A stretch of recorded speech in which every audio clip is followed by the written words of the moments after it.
your iPhone can tell which way you're facing, so you come up to an intersection and you want to know which way to turn, and it can turn to let you know where to go. It's kind of like a digital compass.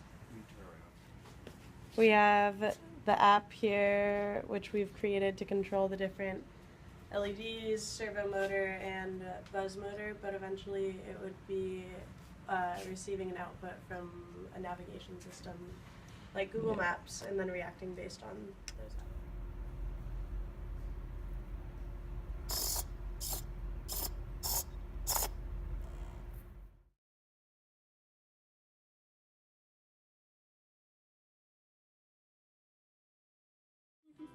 And so you can think about the fact that since these are programmable, like a mini keyboard, I can change the instrument to a guitar, and I can change to any sort of sound that you could think of. This is like the sound of like me running my finger on like a glass of water, if I can get it. Sort of like modulated.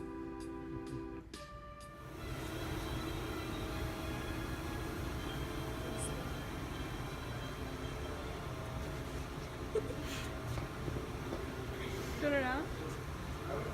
Yeah, just let me zoom. Oh, yeah.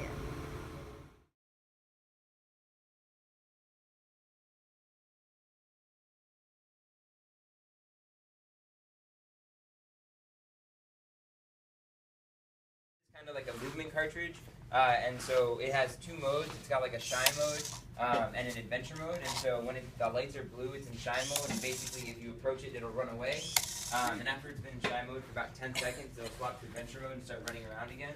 And adventure mode is basically just run around. When you get to some things in front of you, turn and keep running around. There he goes again.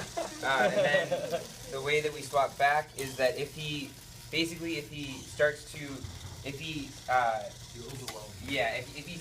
just kind of like either spinning in a circle, or he kind of gets stuck where he's just always correcting his course instead of like actually adventuring, he'll swap back to shine mode because he gets kind of freaked out, and then he'll The second consideration will probably be. And then the next state is like. This is resigned. Yeah. Do angry. Yeah. We're gonna do angry in the next one.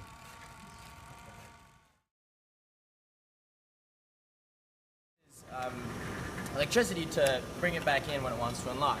The idea of how this might be installed is, say inside this drawer here, you would close the drawer, the latch closes underneath the top of the cabinet here, and then you knock on the outside. It's no longer pressure sensitive like the last round.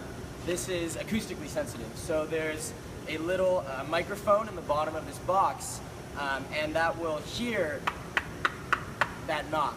Now that's what I'm using as the trigger for the knock sequence. So I'm not actually going to install it in this, but just wanted to show you what it might look like. Now we can plug it in, and I'll show you how it works. So it does this little initialization, and then I'm going to hold it up as if it were inside of this cabinet here. The first thing you can do is program your knock sequence. And unfortunately with the acoustic, I couldn't get it to be quite as precise as the pressure one, so you have to do like slower knock patterns. You can't do quite as complex. So I'm going to press the button. It's going to show my red light. Take a couple seconds, and then you'll see whenever I knock, the red light will turn off. So here we go. I'm just going to do simple like 1, 2, 3, 4.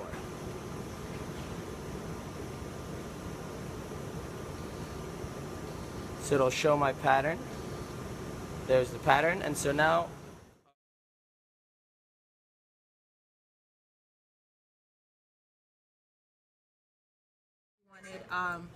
movement to respond to temperature or body heat, so when you picked it up, something opened, but we found that kind of hard to do, so we kind of switched gears a little bit, and we actually are really satisfied with being able to play with, like, I guess different, first of all learn about like RGB LEDs, and then like play around with crossfading and different things. And then I think from the beginning we were kind of going for a more like organic looking structure.